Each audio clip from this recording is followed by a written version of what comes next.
কিংবা পুরুষ, তোমার যৌবনটা আল্লাহ দান করেছে, এই যৌবনটা হেফাজত করো। এই যৌবনের হকদার নারী, একটা নারীর যৌবনের হেফাজত করা এই জন্য দায়িত্ব। তার যৌবনটার একমাত্র হকদার তার স্বামী। একটা পুরুষ তার যৌবনটার একমাত্র হকদার তার বিবি। তুমি যদি অন্য জায়গায় খরচ করো তুমি জবাব দিতে পারবে না। আল্লাহর হাবিব সাল্লাল্লাহু আলাইহি সাল্লামের সামনে একজন বেঈমান কলমা পড়েছে, আপনার চোখ দিয়ে পানি পড়বে। নবীজিকে বললেন, ইয়া রাসূলুল্লাহ, আমি তো মুসলমান হয়েছি, কালমা পড়েছি, কিন্তু আমি একটা কাজ ছাড়তে পারবো না। নবীজি বললেন, কি? বলে, প্রত্যেকদিন 3-4টা মেয়ের সঙ্গে আমাকে জিনা করতে হবে। হযরত ওমর ফারুক রাদিয়াল্লাহু তাআলা তলোয়ার টেনে বার করেছেন, ইয়া রাসূলুল্লাহ, আপনি হুকুম দেন, আপনার সামনে এত বড় কথার গর্দনটাকে দুটুকরো করে দিই। নবীজি বললেন, ওমর বসে যাও, বসে যাও। তার মাথায় হাত দিয়ে বললেন, শোনো, তোমার মায়ের সঙ্গে যদি কেউ জিনা করে, ইয়া রাসূলুল্লাহ, আমি শেষ বিন্দু রক্ত থাকতে আমি তার সঙ্গে যুদ্ধ করব। তোমার বিটির সঙ্গে যদি কেউ জিনা করে, ইয়া রাসূলুল্লাহ, আমার জীবন থাকতে ছুতে পারবে না। তোমার বিবির সঙ্গে যদি কেউ জিনা করে, ইয়া রাসূলুল্লাহ, আমার জান কুরবান আমার বিবির জন্য। নবীজি বললেন, তুমি যার সাথে জিনা করবে সে কারো মা, তা না হলে কারো বিবি, তা না হলে কারো বিটি, তা না হলে কারো বোন। সেই সাহাবী হাউ হাউ করে কাঁদলেন আর নবীজিকে জড়িয়ে বললেন, ইয়া রাসূলুল্লাহ, আমি জীবনে আর ওর ধারে পাশে যাব না। জোরে বলুন সুবহানাল্লাহ। এটা ছিল রাসূল সাল্লাল্লাহু আলাইহি সাল্লামের সাহাবীদের আখলাক। আজকে বেঈমান কাফেররা এই মোবাইল খুলবেন, অনেক পুরুষ মানুষ তাদের যৌবন হারাচ্ছে এই মোবাইল দ্বারা। যে ছেলেরা, যে যুবকরা বিবাহের আগে পর্নোগ্রাফিতে লিপ্ত হচ্ছ, যারা হস্তবৈঠনে লিপ্ত হয়েছ, জেনে রেখে দাও, বিবাহের পরে তাদের দাম্পত্য জীবন সুখী হতে পারে না।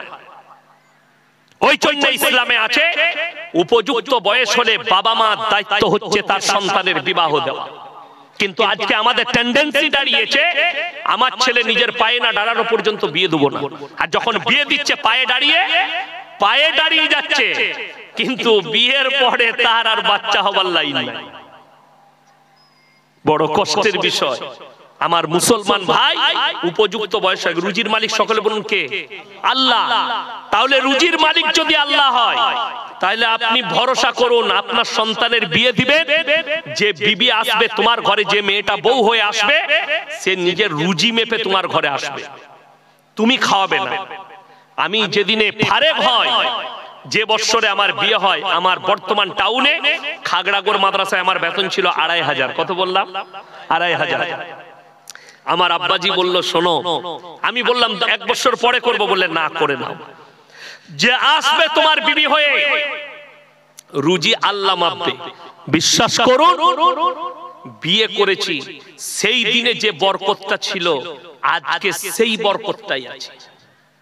এখনো পর্যন্ত বুঝতে পারিনি যে বরকত বিয়ের দিনে পেয়েছি, বিয়ের দিন থেকে আজকে রাত পর্যন্ত একই বরকত পেয়েছি। কেন? আল্লাহর উপরে বিশ্বাস আর ইয়াকিন। কেন? সে নিজের রুজি মেপে এসেছে। পেটের সন্তান কোরআন শুনেলেন, ওয়ালা তাকুলু আওলাদাকুম খাশিয়াতা ইমলাক নাহনু নারযুকুহুম ওয়া ইয়াকুম। দরিদ্রতার ভয়ে তোমরা পেটের সন্তানকে কতল করো না। কেন? যে আসবে, ভূমিষ্ঠ হবে, রুজি মেপে আসবে সে নিজে। ওই জন্য তোমরা এখানে হাত লাগিয়ে নিজের বর্বরতা করো না। আমার ভাই শুনেলেন, নবীজি সাল্লাল্লাহু আলাইহি সাল্লামের হাদিস, আখরি জামানায় বর্বরতার যুগের পাপগুলো মডেলিং হয়ে ফিরে আসবে। আজকে ফিরে এসেছে মডেলিং হয়ে। ভারত সরকার সুপ্রিম কোর্ট রায় দিয়েছে সমকামী লিগেল হিন্দুস্তানে। ভারত সরকার সুপ্রিম কোর্ট রায় দিয়েছে পরকীয়া লিগেল। কিন্তু আল্লাহর কসম, কিয়ামত পর্যন্ত ইসলামে হারাম থাকবে।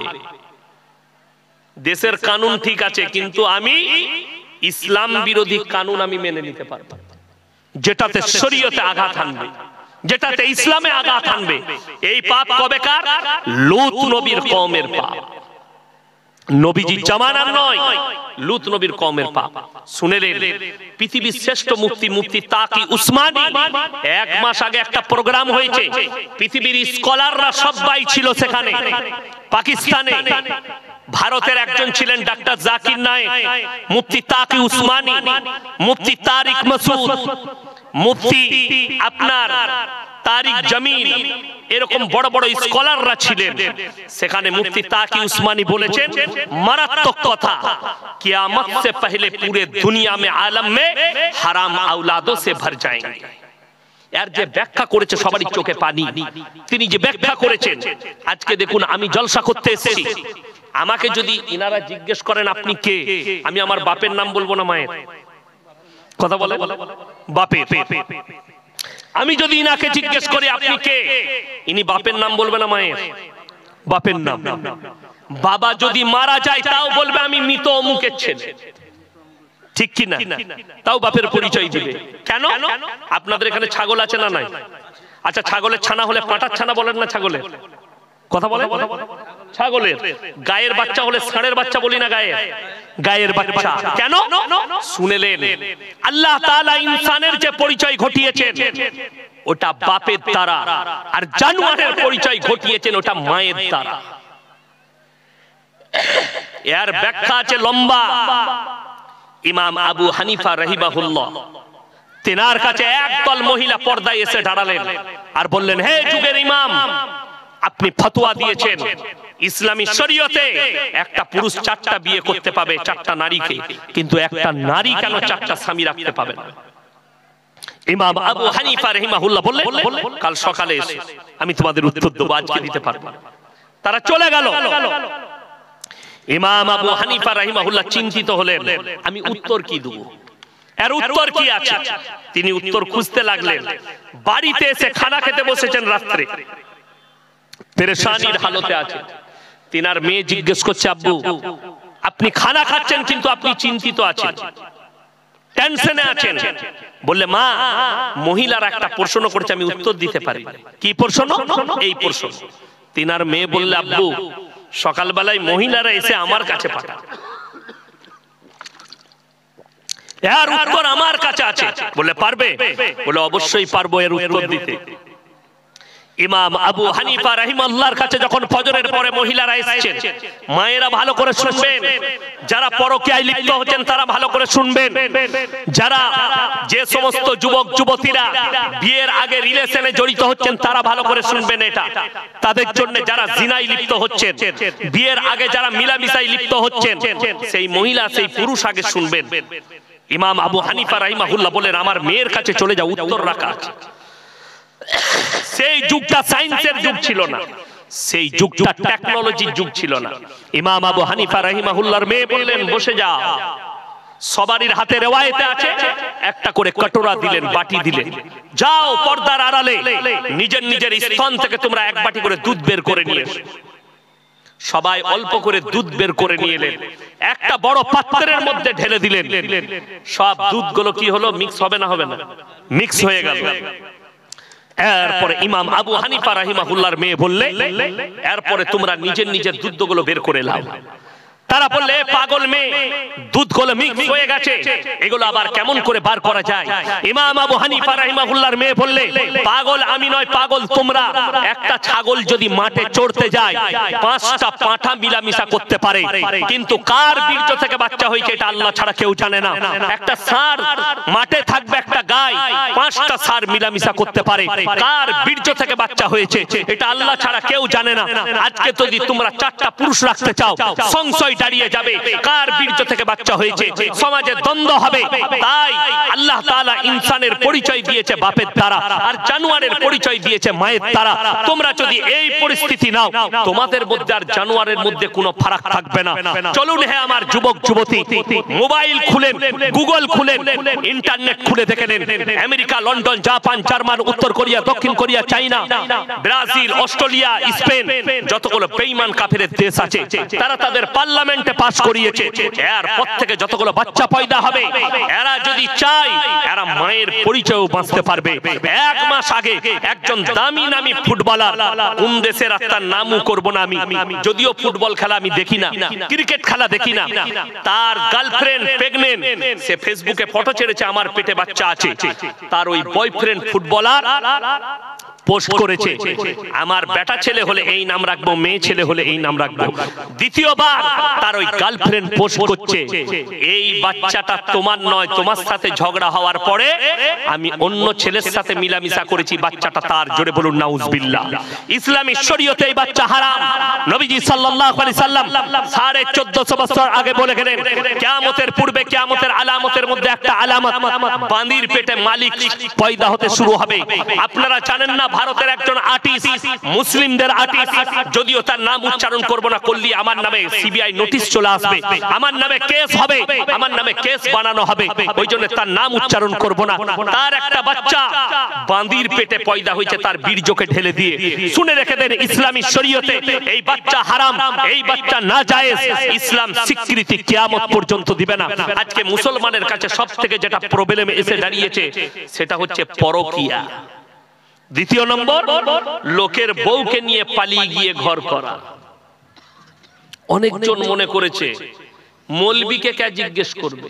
তোমার জানা নেই কোন মৌলবী, কোন আলেম, কোন হুজুর কেউ যদি লোকের বউকে নিয়ে পালিয়ে আসে, জেনে শুনে যদি বিয়ে পড়ায়, এই মৌলবীর জাহান্নামে যাওয়া থেকে কেউ রুখতে পারবে না। এটা রেখে দিবেন জেনে শুনে।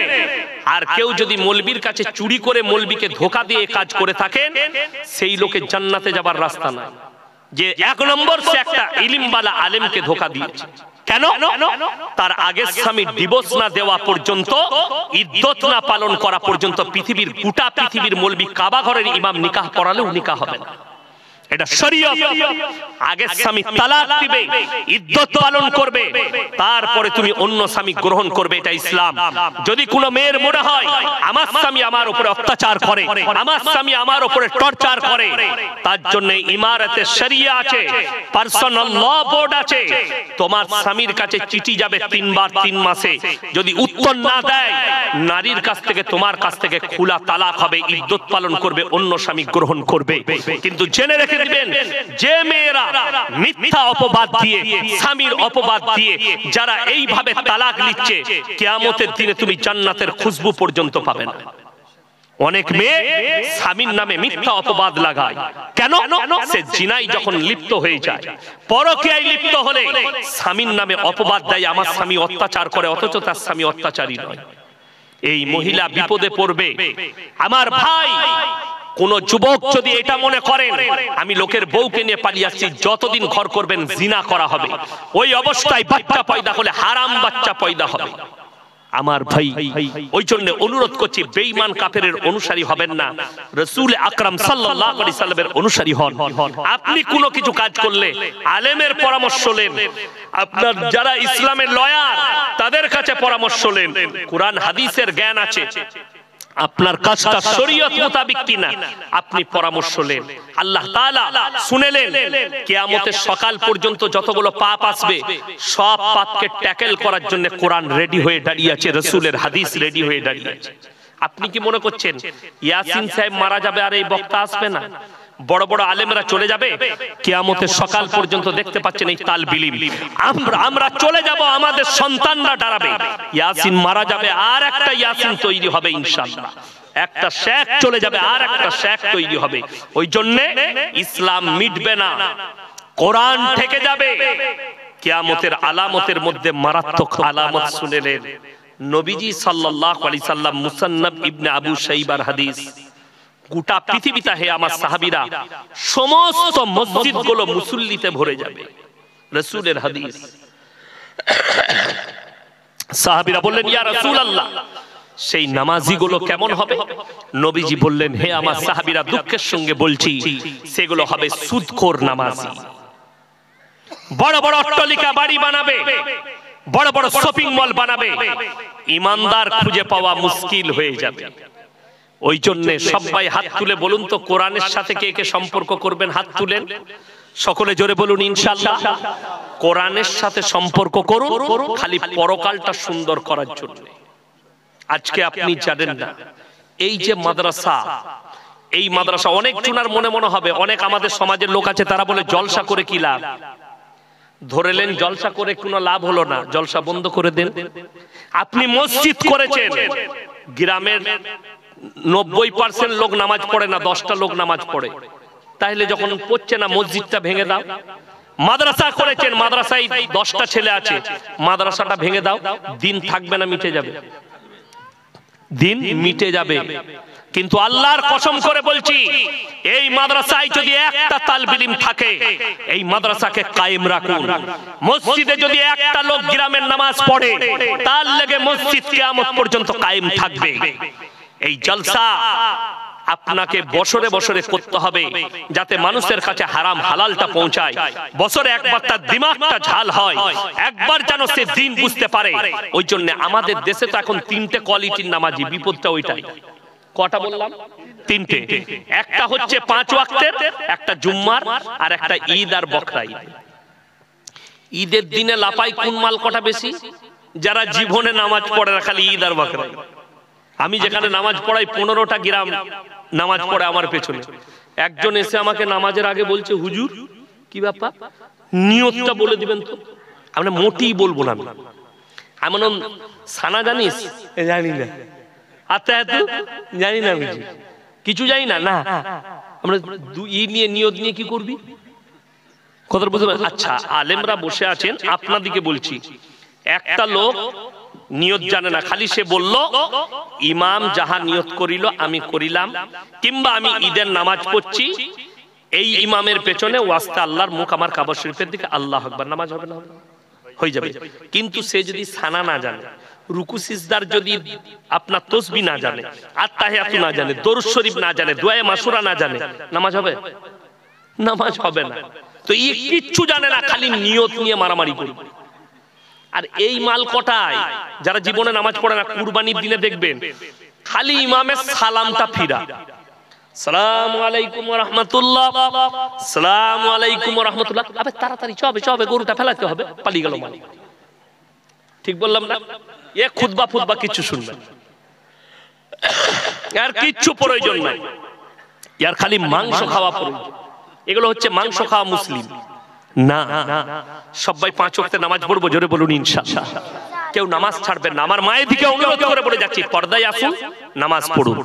সন্তান, যে বাচ্চারা মাধ্যমিক পরীক্ষা দিবে, যতদিন না স্কুল খুলছে, এই গ্রামের বাচ্চাদিকে বলছি, মা দিকে বাবাকে বলছি, আপনি সকালে মাদ্রাসায় পাঠিয়ে দেন বাচ্চাগুলো। তারা কোরআন হাদিসটা শিখুক, তারা নামাজটা শিখে যাক, তাদের মধ্যে তারবিয়াত আসুক, হারাম হালালটা কমপক্ষে শিখবে। যেমন আমার মাদ্রাসায় সিস্টেম আছে, যাদের সকালে স্কুল তারা বিকালে আসবে, যাদের বিকালে স্কুল তারা সকালে আসবে। মক্তব চালায়, 500 ছাত্র আছে মক্তবে। কি বুঝলেন? সবাই আসুক। কেন বলে দিচ্ছি, সেই ছেলেটা আলেম না হোক, সেই ছেলেটা আপনার হাফেজ না হোক, কিন্তু তার মধ্যে দিন যদি থেকে যায়, সে ডাক্তার, মাস্টার, প্রফেসর, ইঞ্জিনিয়ার সব হবে, কিন্তু তসলিমা নাসরিন হবে না, রাসূলের দুশমন হবে না, কোরআনের দুশমন হবে না। এই এলাকার, এই গ্রামের মানুষের জন্য ভাগ্যের ব্যাপার যে আপনার গ্রামে একটা এরকম প্রতিষ্ঠান চলছে, আপনার সন্তানদের সুযোগ আছে। মাদ্রাসার যারা বাচ্চা ছেলে আছে, তাদেরকে আপনি মায়ের দিকে বলবো 100 টাকা দেন, 200 টাকা মাসে দেন, আপনার বাড়িতে গিয়ে মেয়েদিকে কোরআনটা পড়িয়ে দেন। এই স্কুলে ছুটি আছে, একটা তালিব ইলমকে বলে দেন, একটা বাচ্চা তালিব ইলমকে ঠিক করে দেন, আমার মেয়েদিকে কোরআনটা শিখিয়ে দিবেন। 50 টাকা 100 টাকা দিবেন, 200 টাকা দিবেন। আরে টিউশন মাস্টারকে দিয়ে দিচ্ছেন 1000 টাকা 500 টাকা, একটা গরিব এতিম তালিব ইলমকে দিবেন, কোরআনের শিক্ষা দিবে। আপনার মেয়ের জন্য আপনি নেকি পাবেন। 1 নম্বর গরিবের আপনি হেল্প করেছেন, 2 নম্বর আপনার মেয়ে সেখান থেকে ইলম পেয়ে গেল, কোরআন পেয়ে গেল। ওই জন্য কোরআনের মহব্বত কেউ ছাড়বো না, জোরে বলুন ইনশাআল্লাহ। আমার ভাই শুনে নেন, নবীজি সাল্লাল্লাহু আলাইহি সাল্লাম বলেছেন, যাদের কাছে অর্থ আছে, 3টে লোক যদি হাত পাতে, তাদের হাতকে জীবনে ফিরাবে না। নাম্বার 1, ওয়া আতিদাল কুরবা, তোমার কাছের গরিব যদি হাত পাতে ফিরিও না। নাম্বার 2, ওয়াল ইয়াতামা ওয়াল মাসাকিন, এতিম আর মিসকিন যদি তোমার কাছে হাত পাতে, তাদের হাতকে জীবনে ফিরিও না। ওয়াবনাস সাবিলি ওয়ালা তুবাদদির তাবদীরা, আর মুসাফির যদি তোমার কাছে হাত পাতে, তাদের হাতকে জীবনে ফিরিও না। আজকের এই জলসায় 340 থেকে 45 কিলোমিটার এলাম, আমি সব থেকে বড় মুসাফির মুসাফির আপনাদের কাছে এই এতিম আর মিসকিনদের জন্য আমি বলবো 5 জন আল্লাহর বান্দা কে কে আছেন। নাম্বার 1 কে আছেন যে এই তালবে ইলম এতিম মিসকিনদের জন্য 5,000 টাকা দিবেন। নাম্বার 1 5,000 টাকা কে আছেন? কোন আল্লাহর বান্দা আছেন? মাত্র 5,000 টাকা বলেছি। কে আছেন? কোন একজন আল্লাহর বান্দা আছেন? মায়ের নামে বাপের নামে। রাসূল আকরাম সাল্লাল্লাহু আলাইহি সাল্লাম বলেছেন জাকিরা, জাকিরা গচ্ছিত সম্পদ। মানুষ কিয়ামতের দিনে কাঁদবে, আমি যদি আরো কিছু বেশি দান করতাম আমার জন্য মঙ্গল হতো। নাম্বার 1 কে আছেন? 5,000 টাকা ইনশাআল্লাহ মাশাআল্লাহ জাযাকাল্লাহ। দেখেন হাজী আব্দুল জব্বার সাহেব, আল্লাহ তাআলা আমার এই বাবাজির হায়াতে বরকত দেখ। সভাপতি সাহেব মাশাআল্লাহ, আল্লাহ উনার ইজ্জতে বরকত দেখ, উনার জানে মালে কারোবারে আল্লাহ বরকত দেখ। উনি 5,000 টাকা প্রথম নিয়ত করলেন, আল্লাহ উনার পরিবার যারা চলে গেছেন তাদের কবরের দিকে জান্নাতুল ফিরদৌসের দরজা খুলে দাও। নাম্বার 2 টাকে আছে, নাম্বার 2 5,000 টাকা পরকালের জন্য, মরণের পরের জন্য। নাম্বার 2 টাকে আছে, নাম্বার 2 কে আছে? তাড়াতাড়ি হাত তুলেন। কোরআনের জন্য আমি প্রথমেই বললাম নবীজি খালি এলান করেছেন মক্কা নগরীতে আল্লাহর নবী সাহাবীরা নিজেদের জান মালের কুরবানি। আজকে আপনাকে জান দিতে হবে না, আপনি খালি মালের কুরবানি করবেন, আপনি অতটাই নেকি পাবেন। নাম্বার 2 কে আছেন? 5,000 টাকা আল্লাহর ওয়াস্তে পরকালের জন্য, মরণের পরের জন্য, কিয়ামতের দিনের জন্য। আল্লাহ জানো পরকালটা আমার সুন্দর করে। আমার আব্বা চলে গেছে, মা চলে গেছে, পরিবার চলে গেছে। নাম্বার 2 5,000 টাকা কে আছে? একটু তাড়াতাড়ি বলি ইনশাআল্লাহ। নাম্বার 2 5,000 টাকা মাত্র আল্লাহর ওয়াস্তে। আপনি ভেবেও কুল পাবেন না, কিয়ামতের দিনে বুঝতে পারবেন এই কোরআনের মহব্বতে আপনার 5,000 টাকা আপনি কতটা নেকি ফেরত পাচ্ছেন, আপনি সেদিনে বুঝতে পারবেন। নাম্বার 2 কে আছে? কোন আল্লাহর বান্দা আছেন? 5,000 টাকা। নাম্বার 2 কোন আল্লাহর বান্দা নেই? ইনশাআল্লাহ দেখি আসুন। পরকালের জন্য আমি মরে যাব, চলে যাব, আমার পরিবার চলে যাবে। কোন মা যদি থাকেন, কোন আমার বোন যদি থাকেন, স্বামীর নামে, বেটার নামে, সন্তানের নামে, পরিবারের নামে। নাম্বার 2 কে আছে? কোন আল্লাহর বান্দা আছেন? মাত্র 5,000 টাকা বলেছি। নাম্বার 2 টাকে আছেন? কোন আল্লাহর বান্দা আছেন? একটু তাড়াতাড়ি বলি ইনশাআল্লাহ। পরকালের জন্য, মরণের পরের জন্য। নাম্বার 2 টাকে আছেন? নাম্বার 2 কে আছেন? কোন আল্লাহর বান্দা আছেন? একটু তাড়াতাড়ি বলি। মাত্র 5,000 টাকা বলেছি। কে আছে? কোন আল্লাহর বান্দা আছেন যে আমি মরে যাবার পরে যেন আমার কবরটা সুন্দর হয়? কোরআনে আছে ওমাল হায়াতুদ দুনিয়া ইল্লা মাতাউল গুরুর। এই দুনিয়া তোমাদের জন্য সম্পূর্ণ ধোঁকা, আপনি ধোঁকার মধ্যে আছেন। যেদিনে আপনি মারা যাবেন সেদিনে ধোঁকাটা কেটে যাবে। আমার ভাই এই 5,000 টাকা শেষটা কে? 2 নম্বরটা কে আছে? কোন আমার ভাই আছেন? কোন আমার আল্লাহর বান্দা আছেন? দ্বিতীয় নম্বর 5,000 টাকা দিবেন। অনেক টাকা আস্তে আস্তে দিবেন, মাদ্রাসা চালু থাকবে দিবেন, 3 মাসে দিবেন, 4 মাসে দিবেন। মাত্র 5,000 টাকা চেয়েছি আল্লাহর ওয়াস্তে। কোন আমার ভাই আছেন? একটু হাজী সাহেবের সাথী হবার জন্য এই 2 নম্বর 5,000 টাকাটা কে আছে? আমার কোন ভাই আছেন? আল্লাহ অনেক টাকা দিয়েছে, অনেক দিকে খরচ হচ্ছে, আপনি গিয়ে আল্লাহকে চিনতে পারবেন। একবার রায়গঞ্জের হসপিটালে চলে যান, কলকাতার মেডিকেল কলেজে যান। আল্লাহ তাআলা যে কত বড় মেহেরবান, আপনাকে সুস্থ রেখেছেন, সবল রেখেছেন, সেই দিনে বুঝতে পারবেন। ওই জন্য অনুরোধ করছি, কোন আমার আল্লাহর বান্দা আছেন এই দ্বিতীয় নম্বর 5,000 টাকা আল্লাহর ওয়াস্তে দিবে। তৃতীয় নম্বরটা কে আছে?